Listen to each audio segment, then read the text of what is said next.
minuto uno con una escenografía hoy diferente porque estamos en la quinta presidencial de Olivos, donde nos ha recibido el presidente de la Nación, el doctor Alberto Fernández. Presidente, buenas noches. Un gusto, ¿eh? El gusto es mío. Bueno, muchas gracias. Bienvenidos. ¿Cómo anda? ¿Bien? Muy bien, gracias a Dios, muy bien. Bueno, un mes de gobierno. ¿Han podido hacer un estado de la situación de dónde están parados y de cómo han recibido el país? No, sí, nosotros teníamos claro desde el primer día cómo estábamos, dónde estábamos parados, básicamente dónde nos metíamos. Lo que pasa es que día a día aparecen nuevos problemas que no estaban expresados. Pero claramente recibimos un país con muchas dificultades, en lo económico y en lo social. Un país además con una inercia inflacionaria muy severa, que va a dejar una secuela por una cuestión de arrastre para el año que estamos viendo ahora, para el 2020. Un país con un nivel de deuda realmente preocupante y un nivel con un problema social enorme, enorme, una desatención de un número muy importante de argentinos que realmente preocupa. Entonces, yo creo que un mes después, nosotros lo que logramos es contar con los instrumentos y las herramientas necesarias como para poder hacer frente a los años que vienen y al tiempo que viene. Y eso me parece que sí lo logramos hacer y me parece que vamos por el buen camino. Claro, yo me refería que claramente hablábamos en la campaña con usted, todos los que cómo preveían encarar, pero una cosa es cuando se sientan y empiezan a ver, usted mismo nos decía la semana pasada que han encontrado estados de deudas no declarados. Sí, claro, claro. O en algunos ministerios, como pasó en el Ministerio de Relaciones Exteriores. Eso que algunos llaman pasivos, deuda flotante, que es deuda que está impaga, pero no está registrada como deuda, sino como una deuda no vencida, y en verdad están vencidas. Y eso pasa absolutamente en todos los ministerios. Bueno, en Cancillería tal vez fue el caso más escandaloso, ¿no? Porque son deudas con organismos internacionales de crédito, y algunas de una magnitud tal que asombra. Lo que pasó con Naciones Unidas, que Naciones Unidas nos conminó a pagar algo de la deuda que teníamos, que fueron alrededor de 17, 18 millones de dólares. Y si no lo hacíamos, perdíamos la voz y el voto. Muy grave. Muy grave. Ahora, yo sé que a usted no le gusta mucho hablar de herencias, pero digo, auditorías van a realizar, van a hacer denuncias, porque por lo que nos venimos enterando, en algunos ministerios han encontrado ministerios bastante, digamos, en estado de bancarrota o con problemas, o estaban denunciando. Cato Podi el otro día estuvo en el programa, denunció, bueno, secretarías creadas, digo. En base a eso, ¿va a haber algún tipo de denuncias, presentaciones? Nosotros no queremos hacer política sobre la base de la persecución judicial. La criticamos todos estos años. No, está perfecto.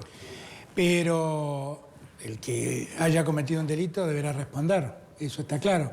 No es que nosotros tenemos una política de la denuncia, que fue lo que pasó básicamente en la gestión anterior. Lo que nosotros tenemos es la idea de que tenemos que gestionar. Ahora, si en el hacer nos encontramos con que alguien ha cometido un delito, esos serán denunciados sin ninguna duda. Ha arrancado usted con, bueno, digamos, un congelamiento por 180 días. Hay también en este aspecto de tarifas. Ha habido ahí mucha controversia, ¿no? Si esto era un ajuste o no ajuste. Realmente llamativo para aquellos que no hablaron durante 4 años de ajuste en la Argentina, tal cual, ¿no? Tal cual. Y sobre todo se dio allí una polémica muy grande con el tema jubilados. Vamos a hablar de todos los temas, porque tenemos mucho para hacer, digo, pero con tema de los jubilados, muchos lo entendieron como un congelamiento a los jubilados, cuando, bueno, se les ha dado en diciembre, en enero, para marzo va a haber. ¿Cómo va a seguir esta política con los jubilados? A ver, vamos a poner un poco de orden en el discurso dominante de los grandes medios. Primer punto. Si la palabra ajuste quiere decir poner orden en las cuentas públicas, nosotros queremos poner orden en las cuentas públicas, porque el desorden era magnífico, ¿eh? Quiere decir que había desorden. Enorme. No, la economía argentina y las cuentas públicas del Estado eran definitivamente espantosas. Espantosas. Argentina, tal como estaba organizada, era un país inviable. Absolutamente inviable. Ahora, Lo que nosotros dijimos en campaña es, ¿quién va a pagar ese ajuste? Y yo dije hasta el cansancio que no lo iban a pagar los sectores más débiles.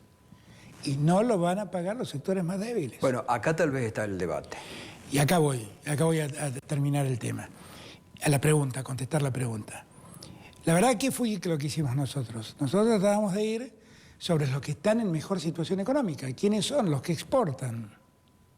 Ellos son los que mejor están. Por eso fuimos sobre los exportadores, básicamente. Porque son los que tienen más capacidad contributiva hoy en día. Y después, sobre un sector de la sociedad que ha hecho una manifestación de riqueza en bienes personales, teniendo bienes en el exterior, pero proponiéndoles que si esos activos financieros que tienen en el exterior los traen a la Argentina, pagan lo mismo que se paga por bienes personales en Argentina, no se multiplica por 2 esa tasa. Entonces, en realidad nosotros hemos cumplido con lo que hemos dicho en la campaña. Ahora, hay definitivamente un problema, que es que Macri, cuando diseñó el sistema de ajuste a los ingresos de los jubilados, lo hizo como hizo todo, con una gran irresponsabilidad. Claro. Esto no quiero abrir nuevos debates o viejos debates, pero fue una gran irresponsabilidad, porque la idea, ¿cómo era para que la gente me entienda? Hasta ese momento, los sueldos los ingresos de los jubilados se ajustaban teniendo en cuenta el aumento general de sueldos, sí, y cómo crecían los ingresos públicos, que es la verdadera fuente que tiene el Estado para pagarle a los jubilados. Sí, sí, sí. Entonces, eso daba una tasa por la cual se actualizaban los sueldos, los ingresos de los jubilados. Macri cambió eso. ¿Y qué dijo? Dijo, voy a tener en cuenta ahora cómo crecen los salarios y cómo crece la inflación. Él siempre prometió que la iba a bajar. Bueno. Y nunca ocurrió. Nunca ocurrió. Y además no ocurrió solamente él prometió públicamente que el sueldo de los jubilados iba a superar a la inflación, cosa que no ocurrió en estos 4 años. No solamente dijo, voy a hacer que los jubilados sigan a la inflación. Como es una tasa que combina salarios más inflación, ¿qué terminó pasando? Que a los salarios todos prácticamente siguieron la cláusula gatillo. Entonces, jubilados e ingresos terminan siendo lo mismo. No es un mix, es exactamente lo mismo. Y eso es lo que terminó generando un sistema de indexación de la economía tremendo que el Estado Nacional no puede seguir, no puede acompañar.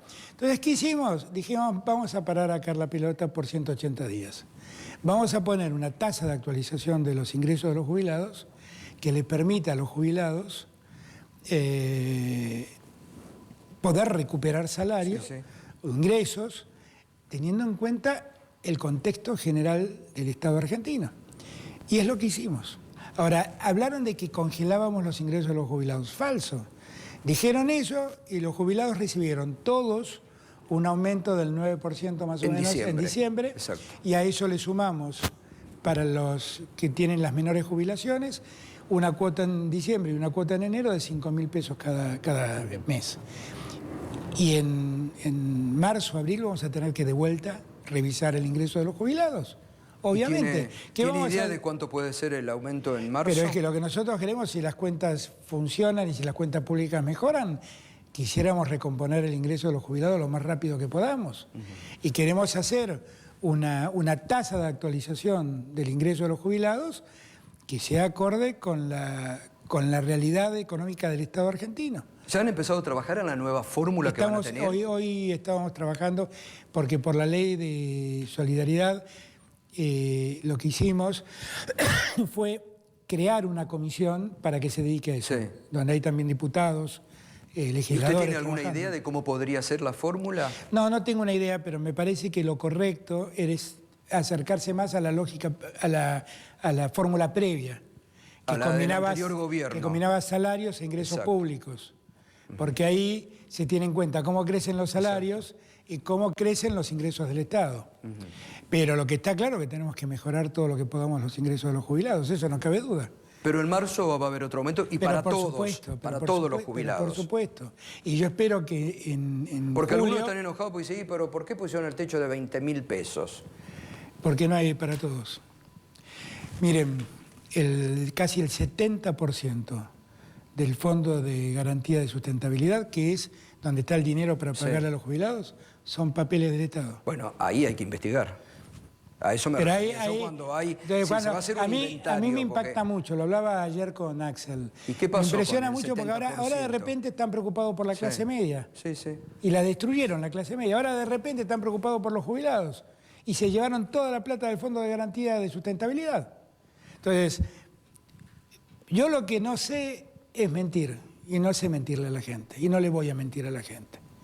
Nosotros vamos a ir recomponiendo los ingresos de los jubilados poco a poco.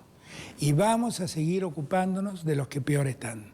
Esa es la mayor urgencia. Ahora, acá me parece que es muy interesante en esto que usted está marcando, lo venimos hablando, porque digo, hoy se conoció el caso, hablábamos esta mañana en Mañana Silvestre con Daniel Arroyo, que viajó el fin de semana de urgencia de 3 niños huichis muertos por malnutrición en Salta.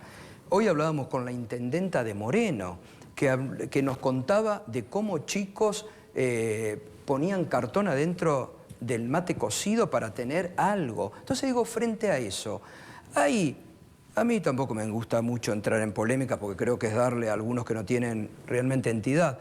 Pero ¿cómo uno puede tolerar que en la sociedad hoy, con este grado de pobreza, haya expresiones como las de Pichetto de hoy, no sé si las escuchó, no lo vi. que dijo, ¿qué están dando? ¿Vales, valecitos por los bonos o por la asignación universal por hijo? No hay hambre, son exagerados, están haciendo un gobierno clasista. Lo leí ayer mañana en el diario, perdón, sí lo había leído. Bueno, es la opinión de Pichetto. Hace mucho tiempo que está confundido. Pero no hay un tema ideológico de fondo.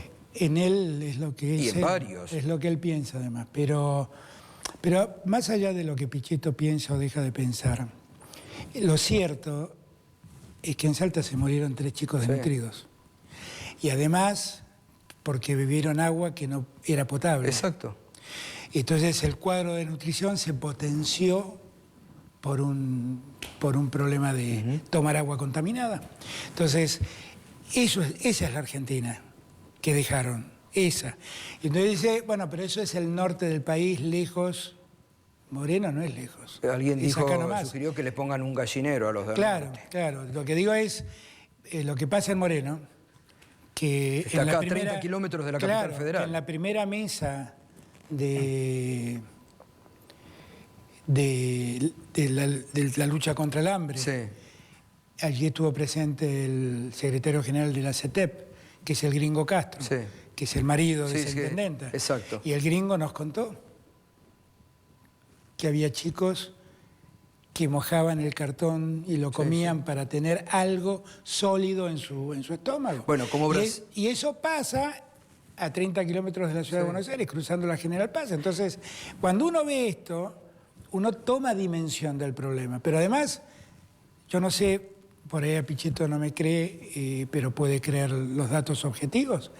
Tenemos 40% de pobreza, 4 de cada 10 argentinos están debajo de la línea de pobreza. Si nosotros no ordenamos eso, es muy difícil pensar en ordenar el país. Y es muy difícil pensar en ordenar la economía dejando a toda esa gente afuera. Nosotros tenemos que ordenar la economía abrazando y protegiendo a todos esos argentinos. Básico, exacto. Es así.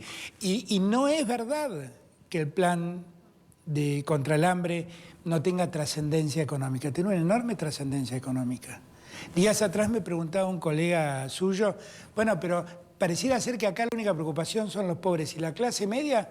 La clase media con el plan contra el hambre se beneficia mucho. Y hay 2,5 millones de integrantes de la clase media que cayeron en la línea de pobreza. Además, pero digo, la clase media es la dueña de los almacenes, es la dueña de los supermercaditos.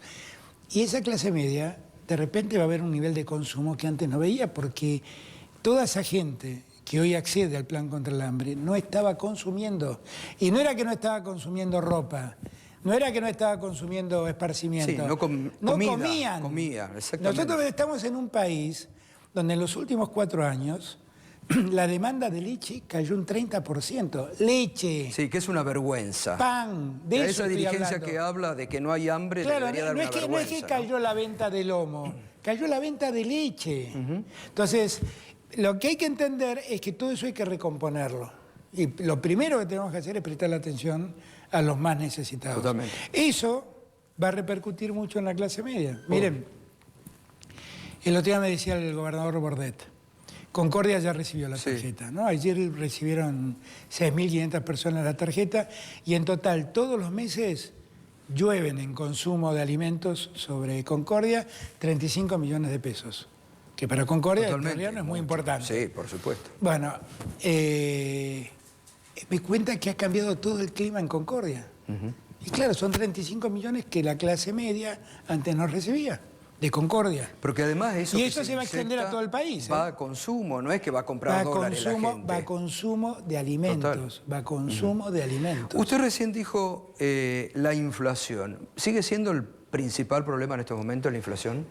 La inflación es un gran condicionante para que la economía se Enero va a estabilice. tener un arrastre... Y claro, bueno, porque venimos de 53, 54 puntos de inflación el año pasado.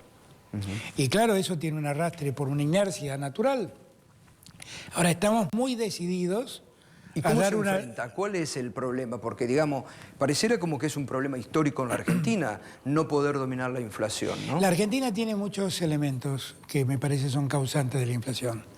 A mi juicio, uno de los peores, y tal vez el más determinante en este momento, es lo que yo llamo la inflación autoconstruida, que es la inflación psicológica. Es el comerciante que dice, uy, escuché decir que van a subir los precios, entonces yo los subo antes para no quedarme atrás. Y entonces eso desata una cadena tremenda, pero además... Bueno, pareciera que eso ha ocurrido en estos días antes de Precios Cuidados. Exactamente. Porque ustedes hicieron un acuerdo y esta mañana en el programa... Escuchaba en la radio. Yo lo llamé Usted estaba escuchando esta mañana. Claro, y lo llamé hace un rato a Matías Culfas. Y le dije, escuchame, esta mañana escuché el programa del gato, todos los que llamaban decían que no se estaba cumpliendo. ¿Qué es lo que está pasando? Bueno, ahí hay que hacer un gran esfuerzo. Todos los argentinos ahora pueden bajar una aplicación y pueden, en el acto, donde detectan que el acuerdo no se cumple, teclean en el teléfono. La app es fantástico. Y además... en el acto ubican el lugar donde tenemos que inspeccionar. Y tenemos que seguir avanzando. Hoy estábamos trabajando para que los supermercados chinos se sumen a los acuerdos de precios cuidados, pero fundamentalmente yo a lo que más recurro es a que todos le exijamos a productores de la industria, fundamentalmente agroalimentaria, a intermediarios como son los supermercadistas, a que tengan un compromiso ético con la sociedad argentina. Porque no se le puede seguir ajustando a los argentinos en precios. Ahora, presidente, no hay que darle más importancia. Yo me acuerdo que ahí hubo siempre una discusión en el primer gobierno que a Néstor Kirchner no le gustaba, el tema de los mercados regionales. No hay que ir por mercados regionales. Lo que hacía Paco Durañona, instalar las ferias, acercar al productor que venda, o la economía popular, que en estos años mucha gente comió gracias a la economía popular. Hay una de las cosas que nosotros estamos tratando de hacer con este tema, y también con la tarjeta, es precisamente tratar de acercar a los productores directamente al consumidor. Totalmente. Y abaratar costos. Y sí. Para eso estamos trabajando ahora en conseguir Ahí se van a quejar los grandes supermercadistas. Bueno, pero lo que pasa es que si ellos no ayudan, otro deberá ayudar. Y habrá que buscar otros métodos. No es una mala idea, es una muy buena idea. Cafaro en Zárate lo hace. Exacto. Y eso hay que intentar hacerlo de un modo más organizado a nivel nacional. Y por eso estamos buscando que haya cantidad de postnet suficientes para que en esas ferias puedan pagarse con la tarjeta. Con tarjeta. Ah, fantástico. Estamos trabajando justamente en eso. Y para que se pueda acceder... Hay un montón de cosas. Cuando uno pone en marcha estos planes, hay un montón de cosas que conjugar que hacen complejo el tema. Pero lo vamos a ir sacando poco a poco adelante. Volviendo a otro tema, ustedes han dado ahora un aumento a los privados de 4.000 pesos, se va en febrero también, y a los estatales. ¿Paritarias se van a normalizar? No, sí. Hoy había por así decían, advierten los gremios que Alberto no quiere cláusula gatillo, que va a seguir con... No, yo lo que digo, una de las peores cosas que nos ha pasado es la indexación de la economía. Indexar la economía nos va a llevar al peor de los mundos. Y lo que nosotros tenemos que hacer todos es desindexarla. La cláusula gatillo es un mecanismo de indexación de la economía. Claro. Yo entiendo que es legítimo, que es tratar de que los sueldos no corran detrás de la inflación, pero lo cierto es que es un mecanismo que termina siendo otro de los mecanismos indexatorios de la economía.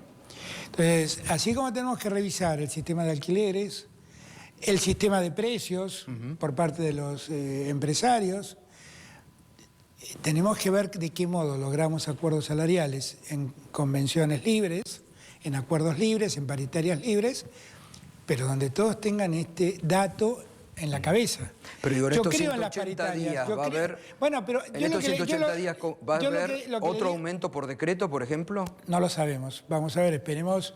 Yo espero que todo empiece, la economía empiece a tranquilizarse, empiece a ordenarse. Usted decía el otro día hay que parar la pelota. Claro, y que la economía se tranquilice. Yo creo que poco a poco lo vamos haciendo. Piensen ustedes también que el 31 de diciembre nos encontramos con la novedad de que todos los precios de la canasta familiar iban a crecer el 21%. Sí. Y eso logramos contenerlo. También con la ayuda de los productores y de los supermercadistas. Pero todo es de una complejidad enorme. Todo es de una complejidad enorme. Lo que debemos hacer es todos tener en claro cuál es el sentido de lo que estamos haciendo. O sea, nosotros necesitamos que la economía pare de indexarse, porque si no, combatir la inflación es muy difícil. ¿Qué hicimos? Congelamos tarifas de electricidad y de gas. Paramos el aumento de combustibles, paramos el aumento de transportes, del servicio de transporte público, paramos los peajes. O sea, congelamos todo para que nadie vea deteriorar su ingreso. Entonces, el Estado está haciendo su parte en todo esto. Lo que nosotros necesitamos es que cada uno haga su parte. Y después, con responsabilidad. Yo tengo mucha responsabilidad, mucha confianza en la dirigencia gremial, quiero ser franco, mucha confianza. Yo siento que ellos comprenden la magnitud del problema y la verdad han dado muestras sobradas de colaboración y de vocación de colaborar. Sí, está claro que no se piensa que en un gobierno que usted presida que va a ir en contra de... Es que no lo voy a hacer. De que no se produzcan no aumentos, que la inflación gane. No lo voy a hacer, y menos lo voy a hacer respecto de los que menos ganan y de los que en peor situación están. En las últimas horas el ministro Guzmán dijo que no iba a ir a auxiliar a la provincia de Buenos Aires por un vencimiento que tiene el jueves de 250 millones de dólares y esto disparó que caigan los bonos. Algunos medios dicen, bueno, no auxilian a Kicillof, posibilidades de default de la deuda de la provincia de Buenos Aires. ¿Qué es lo que pasó? No, no pasa nada, simplemente eso no está previsto en las cuentas del Estado Nacional. Eso es todo lo que dijo Guzmán y es la más estricta realidad. Después tendremos que ver cómo encarar el problema, pero la verdad es que no está previsto ese auxilio. Es la deuda que heredaron en dólares en la provincia. Todo es deuda que se ha heredado, todo es deuda que se ha heredado. A Axel lo trataban el otro día los defensores de la clase media como si él fuera el culpable de lo que estaba pidiendo y en verdad los únicos culpables son los que destruyeron la economía en la provincia de Buenos Aires también y la endeudaron como la endeudaron. Entonces la verdad es que en las cuentas del Estado Nacional no está previsto ese auxilio, no lo está. No lo está. Por lo tanto, tendremos que ver cómo abordamos el problema. Es el primer momento del problema de la deuda. No es de la deuda nacional, es de una deuda provincial, pero que hay que hacer frente a la discusión y al debate, a ver cómo lo encaramos. ¿Y cómo se puede encarar? Porque digo que la provincia de Buenos Aires entre en un default... Ahí tenemos que tener paciencia. Estamos conociendo el problema. Axel está muy dedicado al problema. Ayer estuve con él en Mar del Plata. En Chapadmalal, y estuvimos hablando también de este tema. ¿Y es problemática la situación de las provincias? Sí. Hay provincias que se han endeudado de un modo inexplicable. Mendoza. Yo lo escucho a Cornejo hablar y digo, qué notable, impresionante. 300 millones de dólares endeudada la provincia para gastos corrientes, virtualmente. ¿Gastos corrientes? Por eso digo, yo siento que sería bueno que todos nos calmemos y tomemos noción de lo que son ha los pasado, principales críticos No, hoy. claro, no, son los defensores de la clase media. Los escucho hablar y parece que se rasgan las vestiduras defendiendo a la clase media, la empobrecieron, la mandaron a la pobreza y resulta que ahora vienen a darnos clases de economía. Yo no lo puedo creer. Yo lo digo esto con la mayor humildad. Digo, tengan presente en dónde estamos parados. Y no estamos parados aquí porque ustedes dejaron el colectivo parado en este lugar. El colectivo que ustedes manejaban, que se llamaba Argentina, donde viajábamos todos nosotros, lo pararon en este lugar, en este lodazal.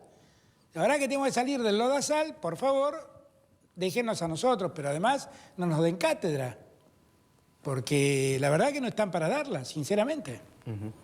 Y con la Ciudad de Buenos Aires, que usted ha dicho que va a bajar la coparticipación, ¿hay diálogo? Ahí estamos hablando con Rodríguez Larreta. Yo evito hablar de este tema, francamente, porque yo estoy seguro que vamos a poder hablar y ponernos de acuerdo. ¿Tiene buen diálogo con Horacio Rodríguez Larreta? Sí, tengo el diálogo correcto que tiene que haber entre alguien que gobierna el país y alguien que gobierna la ciudad. Lo que está claro es que nosotros... Bueno, él salió a bajar los decibeles. Claro que Mientras sí, algunos no, trataron, pero por eso. Yo él lo bajó que creo, los decibeles. yo lo que creo es que tenemos que buscar el modo de encontrar una solución a este problema. Ahora, Pero... ¿no ha llegado el momento de discutir lo que hace tanto tiempo que no se discute, que es una nueva ley de coparticipación federal? Sí, vamos a aclarar una cosa. La Ciudad de Buenos Aires no recibe coparticipación primaria, recibe coparticipación secundaria. Claro. ¿Qué quiere decir esto? Que es dinero que el Estado Nacional le dio a la Ciudad de Buenos Aires. Bueno, le había aumentado Macri, ¿no?, a la Ciudad de Buenos Aires. Exactamente. Por eso digo, es dinero que el Estado Nacional le cede a la Ciudad de Buenos Aires. No es dinero que sale de otras provincias, salen del Estado Nacional por lo que fue un acto volitivo de Macri, de la voluntad de Macri de apoyar a su distrito. Ahora, la verdad es que ha generado una descompensación muy seria respecto del resto del país, porque además no quiero empezar a contar los bienes que le hicieron a la Ciudad de Buenos Aires en millones de dólares, no quiero contar las obras públicas de las que el Estado Nacional dedicó a la Ciudad de Buenos Aires. Bueno, muchas, todas las obras de infraestructura el Camino del Paseo del Bajo. Trenes, Paseo del Por Bajo. eso digo, no quiero empezar a contar, porque si yo cuento todo esto que se le ha dado a mi ciudad, a la que quiero mucho, nací, soy orgulloso. Bueno, usted en campaña lo había comentado, esto, claro, que muchos dijeron, pero ¿cómo lo dice en campaña? Juegan contra del AMES. No, yo no juego en contra del AMES. Yo lo que quiero es una Argentina integrada. Y tener una Argentina con una ciudad tan opulenta y en el norte se nos mueren los chicos de hambre, eso no es una buena Argentina. Ahora, y Horacio lo entiende, Rodríguez Larreta lo entiende. Bueno, por eso digo, yo quisiera que nos dejen resolver el problema con Horacio. Ahora, volviendo al tema del norte, el Plan Belgrano se ve que nunca llegó, ¿no? Nunca llegó. Eso, bueno, fue parte de todo anduvo más o menos por los mismos carriles. Todo fue un juego de discurso, de marketing, de Twitter, de redes sociales, pero a la hora de los hechos no queda nada. Usted dijo recién, y con cierta prudencia, como que tiene algo guardado, que bueno, que el tema de la provincia de Buenos Aires es el primer desafío mojón por el tema de vencimientos externos. Ayer comentaba en la entrevista que le dio a Horacio Berbisky que el 31 de marzo es otro punto que ustedes se han fijado como para las negociaciones con el Fondo Monetario Internacional. ¿Por qué el 31 de marzo? No, porque después empiezan a sucederse ya una serie de obligaciones que asumir.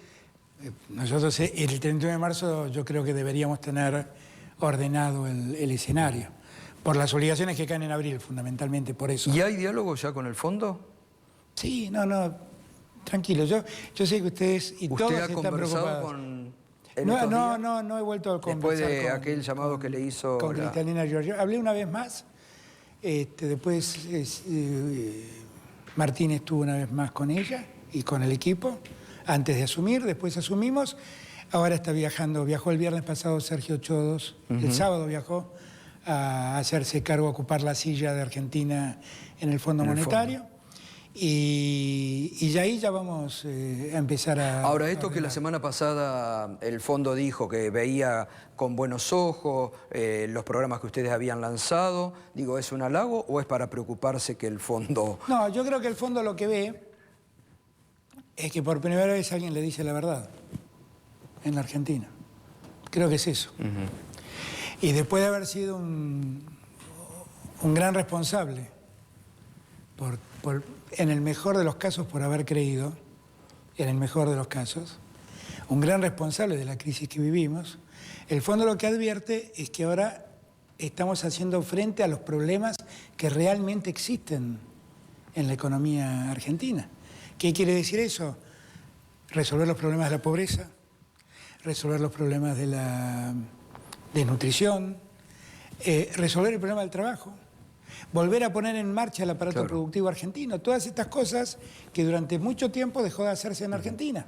Y hay una diferenciación indudablemente entre lo que va a ser la negociación con el fondo y con los acreedores privados, ¿no? Sí, por eso, yo de esos temas honestamente no quiero hablar mucho, porque es una negociación en ciernes. Y bueno, mire, a alguien se le ocurrió decir que los bonos, que íbamos a hacernos cargo de la deuda de Buenos Aires, y los bonos de Buenos Aires treparon de un día para otro. Sí. Otro día salieron a decir, Martín dijo, yo no tengo previsto esto, y los bonos trepidan. Entonces, lo que digo, hay que ser muy cuidadoso con los mercados, porque en ese juego hay mucha especulación. Bueno, ahí también puede ser porque trascendió que Trump estaba como una especie de, no sé si decir chantaje o extorsión, de decir, bueno, si ustedes lo tienen a Evo Morales y si ustedes acompañan a Maduro, no va a haber acompañamiento de Estados Unidos en el Fondo Monetario Internacional. ¿Existió eso? ¿Ustedes han tenido alguna comunicación? Cuando vimos esa nota en Bloomberg, nos ocupamos de hablar con el gobierno americano, todos negaron eso. Empecé por hablar con Guillermo Nielsen, porque la nota decía que Claver, que es el director para el hemisferio occidental del Consejo de Seguridad de la Casa Blanca, decía que Claver le había dicho eso a Nielsen. Le pregunté a Nielsen si eso había pasado, Nielsen me dijo que nunca ocurrió. Pero aún así hablamos con Claver, y Claver lo negó también. Ahora, ahí es otro caso. ¿Quién fue el que dijo eso? ¿Por qué Bloomberg publicó eso? Porque hubo un integrante del gobierno norteamericano que lo dijo. O porque hay alguien que está especulando con los bonos. Porque ese día bajaron todos los bonos. Porque hay alguien que está especulando con el precio de los bonos. Entonces, por lo que sea, hay que moverse con mucha prudencia. Nosotros tenemos que entender que hay miles de millones de dólares en juego para mucha gente. Y un punto más, un punto menos, cambia sustancialmente la suerte de muchos. A latear, ¿no? Claro, entonces, yo por eso creo que hay que ser muy cuidadoso. Bueno, esto es lo que le había pedido la directora del fondo a usted, ¿no? Que se traten de manejar en las conversaciones en forma Pero es que reservada. además debe ser así. No es un tema que se pueda andar. Yo entiendo el interés periodístico, obviamente lo entiendo. Volvemos al tema, usted lo hacía al pasar recién, cuando decía, le tenemos que pedir a los que más tienen que hagan el esfuerzo y a los exportadores. La mesa de enlace no fue a la convocatoria que respondieron todos los sectores. En la Casa de Gobierno, la que usted comentaba recién, fueron todos. Ahora otra vez han hecho algunas protestas, si bien algunos lo fogonean integrantes del PRO, pero digo, ¿esto no es también una cuestión ideológica? Porque las retenciones las reimplantó en septiembre del 2018 Macri, ¿no? Sí, claro. Ustedes lo que están haciendo ahora es readecuar, ¿no? Claro, pareciera que somos los responsables del cepo y de las retenciones. Y todo eso lo hizo Macri. Pero, a ver, la verdad es que ¿de cuánto va a ser el aumento? ¿Usted ya ha definido? No, todavía no hemos avanzado sobre eso. Estamos trabajando con la gente del campo. Está Luis Basterra trabajando en eso. Pero la realidad es que el día que firmamos el documento, que todos firmamos, menos, hubo dos entidades que adhirieron al documento, que fueron, si no me equivoco, Coninagro y Federación Agraria. Y la mesa de enlace dijo que no había tenido tiempo para poder estudiarlo en detalle. Yo lo lamenté, pero lo interpreté también como que se van a sumar finalmente y van a trabajar finalmente.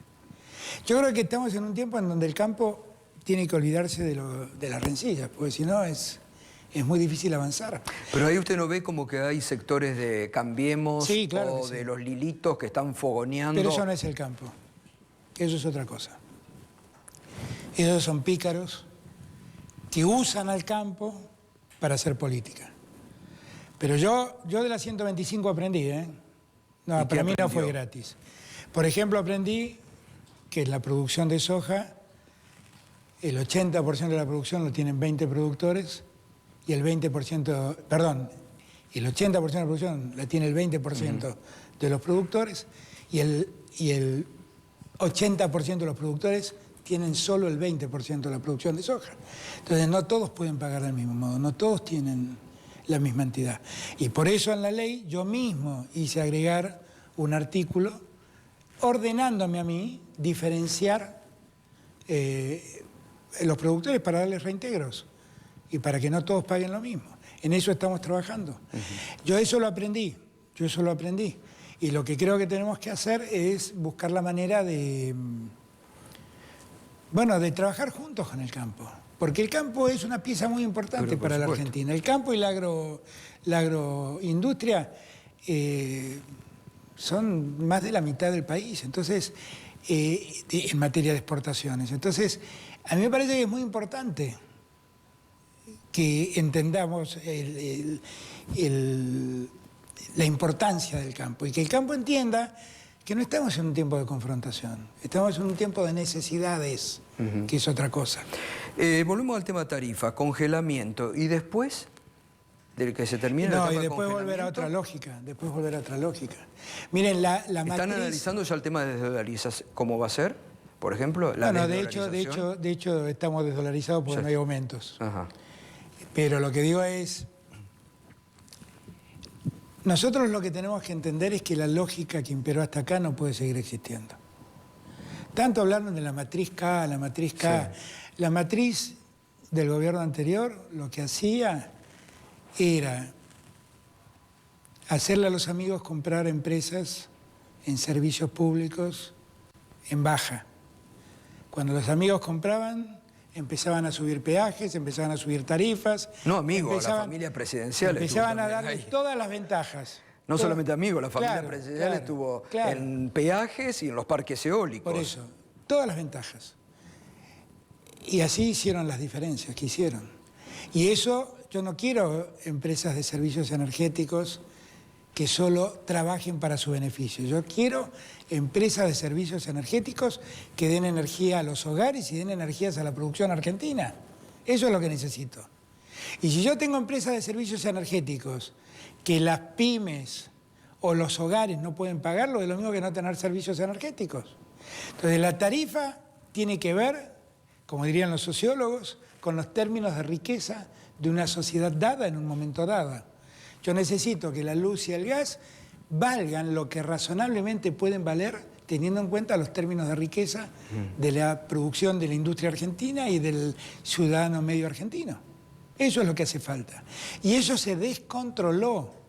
Sí. Entonces a nosotros nos dicen, no, pero nosotros pagamos menos de lo que pagan en París, pero no cobramos lo que gana un parisino. Claro. Totalmente. No, pero pagamos menos que en Nueva York, pero no cobramos los sueldos de Nueva York. ¿Y en nafta va a pasar lo mismo? ¿Qué pasó ahí? ¿Hubo cuando...? No hubo nada. La verdad es que... Cuando aumentó YPF y usted tuvo que... No, yo lo que pedí era que eso...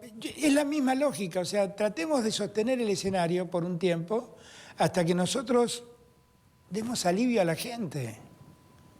Porque si resulta que yo ayudo a los jubilados a que estén un poquito mejor y ayudo a los que trabajan a que estén un poquito mejor con estos 7.000 pesos en totales que se sumaron a sus sueldos, y resulta que inmediatamente después empiezo a subir tarifas, y subo peajes, y subo transporte, bueno, ¿se le vuelve a ir la plata en eso? Yo la verdad que mi única preocupación son ellos, y que la economía se estabilice, entre en un escenario de estabilidad. Eso es lo que necesitamos. ¿Está analizando suspender el tema del soterramiento del Sarmiento o quitar la concesión de lo que se estaba haciendo? La verdad es que francamente no estoy viendo eso por ahora, pero no sé si lo estarán viendo los ministros del área. Y con el tema de obras públicas... bueno, lo que ha pasado con obras públicas es dantesco. Es dantesco. Yo escuchaba, durante 4 años escuché dar clases de obra pública y cuando llegué y vi lo que hicieron... No lo puedo creer. ¿Por qué? Porque no hicieron nada. ¿Y las famosas PPP no funcionaron? Nada. Las obras públicas son unos pocos kilómetros de rutas y algunos servicios cloacales y de agua, no mucho más que eso. Y el Metrobús, que es el gran hallazgo.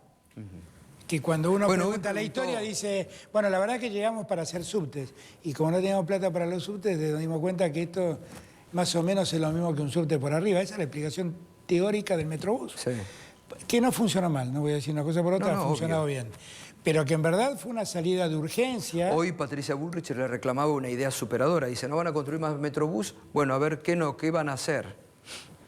Vamos a darle dignidad a la gente, Patricia, que es lo que te olvidaste vos de darle a la gente.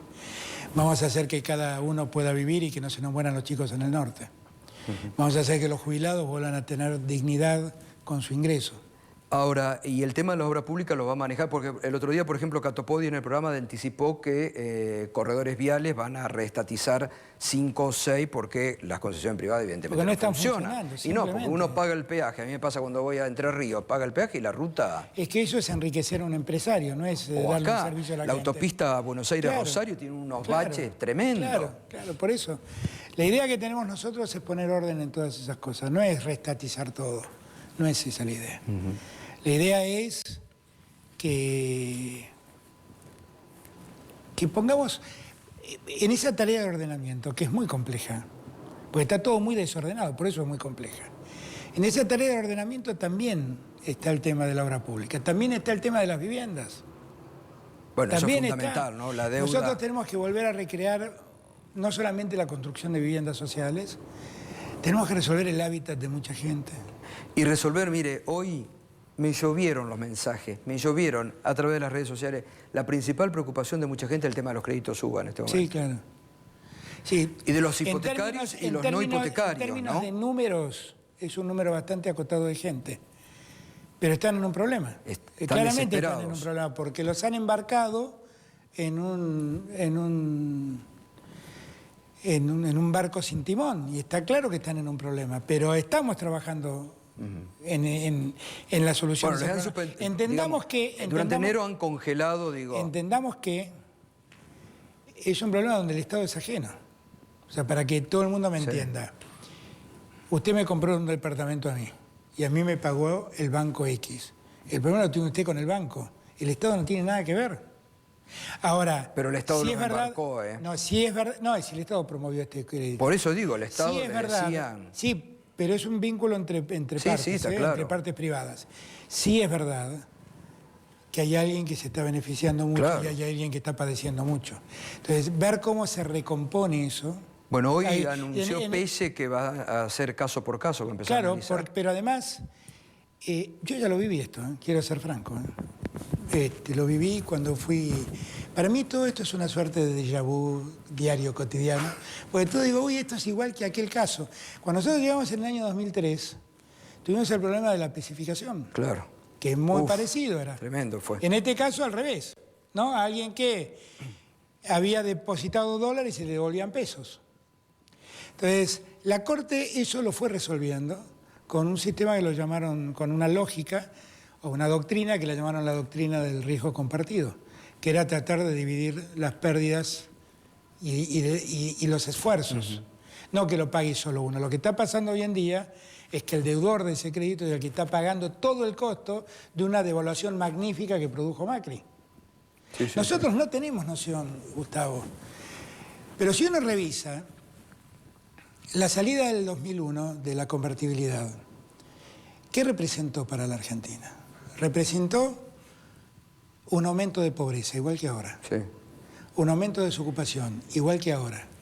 Una devaluación del 400%, igual a la que Macri hizo en 4 años. O sea, nosotros en 4 años sufrimos un efecto devastador sobre nuestra economía, tan devastador como el efecto que sufrimos el día que salimos de la convertibilidad. Igual. Las proporciones son... Es más, la devaluación de Macri es más severa todavía. Ha sido más grande en esos 4 años. Ha sido durísima. Y sí, de más del 500%, calculó, porque piense usted que estaba a 9,50 y terminó en 63. 63 pesos. Dese cuenta, se multiplicó por 6 casi eso. Presidente, en su discurso inaugural, digamos, usted enfocó, fue muy aplaudido, fue muy contundente cuando dijo nunca más una justicia que persiga al adversario, donde los servicios de inteligencia persigan este armado del poder político, mediático y judicial, como digo yo, que dominó, que cogobernó 4 años la Argentina, que se dedicó muchas veces a hacer persecuciones, infiltrado los servicios. ¿Qué pasa con el tema de la justicia? Porque es como que quedó el anuncio suyo, pero ¿y ahora? Pero llevamos un mes. No, ahora vamos a mandar la reforma. ¿Cuándo? Antes de fin de enero va a estar la reforma en el Congreso. Pero a ver, Esto es también para que reflexionemos. Hoy lo hablaba con las organizaciones de derechos humanos, que me manifestaron su preocupación por la Ahí gente es que una está diferenciación detenida. usted interesante entre presos políticos y aquellos Por lo que detenidos, históricamente es el detenciones preso político. arbitrarias. Exactamente. Que ojo, tienen el mismo efecto que un preso político. Porque la detención arbitraria solo la dispone un juez. Obvio. Pero es tan arbitraria como la detención que dispone Y muchos el Poder casos, como se ha Ejecutivo, visto, fue ordenada por Macri. Exactamente, exactamente. Yo ahí qué es lo que...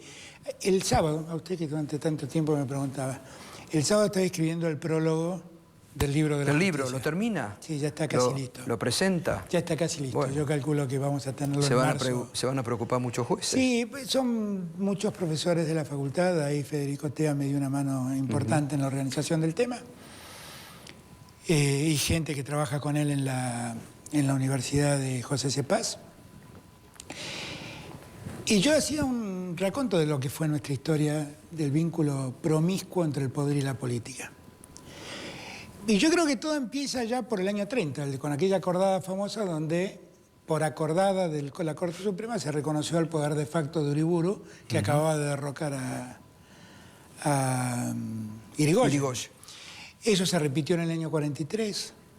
Cuando en el año 55 viene el golpe de la Revolución Libertadora, ahí empieza a pasar otra cosa, que es que no solo hay una doctrina justificadora del golpe, sino que además se ponen en comisión a los jueces constitucionales y se cambian por jueces adictos. Y ahí la justicia empieza a funcionar claramente en el sentido de la revolución, la llamada Revolución Libertadora. Eso se repitió en el 66, se repitió en el 76.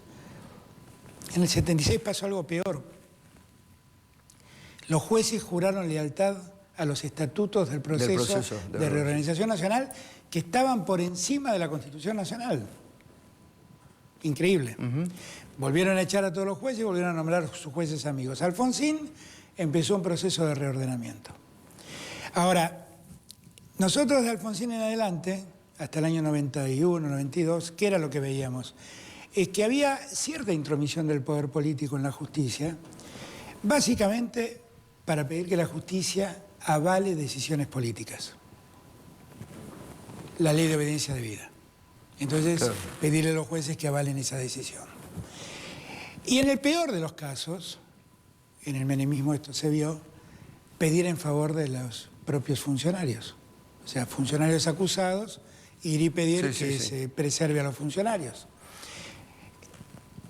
Con Macri hay una diferencia. Bueno, eso hizo que en el año 94 se reforme la Constitución, se establezca el Consejo de la Magistratura, porque todos decían, no, esto pasa porque los jueces dependen del Senado y del Poder. Entonces dijeron, vamos a poner el Consejo de la Magistratura. Ahí en el Consejo de la Magistratura los jueces los eligen los abogados, los jueces. Igual mediocremente ha funcionado el Consejo de la Magistratura. La política y los académicos. Todos estos eligen a los jueces. La historia demuestra que no resolvió ningún problema. Ningún problema. Hay un trabajo que en el libro está, que da cuenta de cómo se tergiversan concursos en el Consejo de la Magistratura a partir de una audiencia que tiene el postulado para... Y se ha ido mucho presupuesto en el Consejo de la Magistratura. Sí, un dineral. Pero el peor problema es que no ha funcionado la justicia. Ahora, en los 4 años de Macri pasaron algunas cosas diferentes. Es la primera vez que en la democracia se usa la justicia para perseguir opositores. Es la primera vez. Y se construyen causas con la participación de servicios de inteligencia y se construyen causas avaladas mediáticamente por ciertos medios de comunicación. Esa es la mayor gravedad de estos 4 años. Bueno, lo de D'Alessio, que el sábado habló con Darío Villarruel diciendo, si yo te hablo, se caen todas las causas contra el kirchnerismo y donde lo peor de todo es que nosotros como sociedad dependamos de un sujeto tan miserable como D'Alessio. Exacto, sí, ¿no? sí. De lo que él pueda decir. Exacto. Entonces, bueno, a ese nivel se manejaba. ¿Por qué hice yo todo este raconto de cómo la justicia? Porque nosotros lo que tenemos que hacer es independizar de una vez y para siempre a los jueces del poder político. Uno no necesita jueces amigos, uno necesita jueces dignos. Los jueces amigos son amigos del poder. Ahora, exacto, sí, total. Entonces, si el poder cambia, seguirán siendo Ahora, ¿y amigos eso del cómo poder. lo va a hacer? El proyecto ya está listo.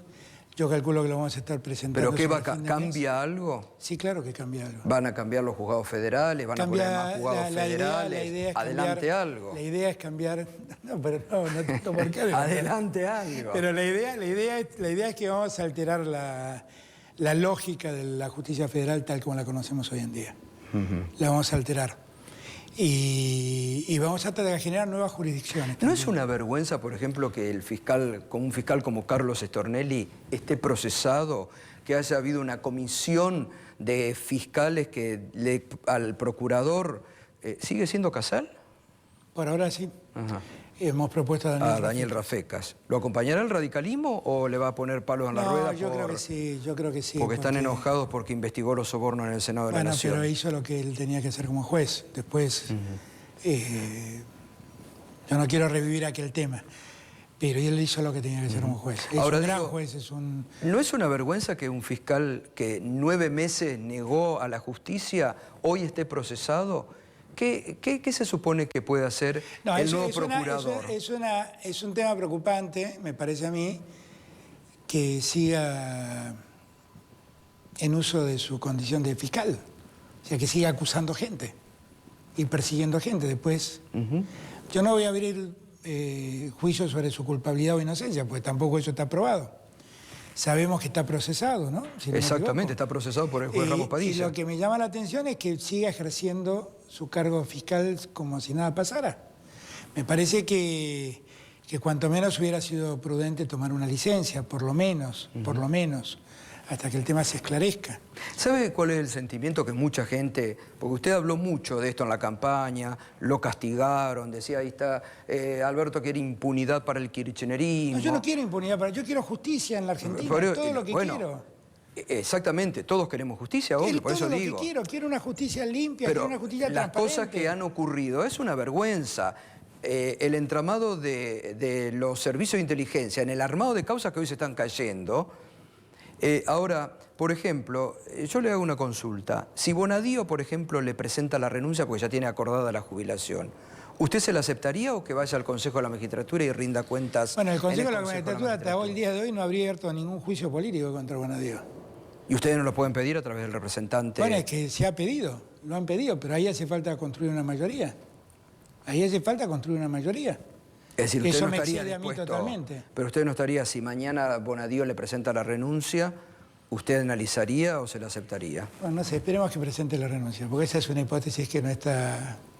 Pareciera no estar en los Trascendió cálculos. que hubo algunos jueces que intentaron un acercamiento con el gobierno. ¿Es verdad o no? Bueno, a mí no, y celebro que no me hayan llamado, porque no tienen que hablar conmigo. Nunca más tienen que hablar conmigo. Usted dijo, basta de operadores políticos, no quiero Pero operadores definitivamente políticos. yo no necesito operadores políticos. Yo quiero que todos entiendan que lo que yo quiero es que haya justicia. A mí no me interesa... Y conozco que por ahí ha advertido a algunos de sus funcionarios que no actúen de Por operadores favor, políticos. claro, porque algunos me han hecho llamar por personas y le pedí que nunca más me llamen. Porque yo no tengo nada que ver con la justicia. Yo lo que quiero son fiscales dignos que trabajen dignamente y jueces dignos que resuelvan dignamente. Y que hagan justicia, es todo lo que quiero. Que no sea un... Miren, en los tiempos que vivimos, desde hace muchos años, cuando un juez federal agarra una causa, la primera pregunta que se hace el abogado es ¿quién lo puso a este? Claro. No tiene que importar quién lo puso. Tiene que ser un juez y tenemos que confiar en su probidad. ¿Me permite, hacemos una pausa? Sí. Vio que hay todavía temas, ¿eh? Increíble, ¿eh? Faltan, ¿eh? ¿Vio? ¿Vio que hay temas? Y bueno, y un mes de gobierno. Uy, lo que va a ser al cuarto año. Vamos a tomarnos todo el día al cuarto año. Breve pausa y ya volvemos. Estamos con el presidente Alberto Fernández en la quinta presidencial de Olivos en vivo.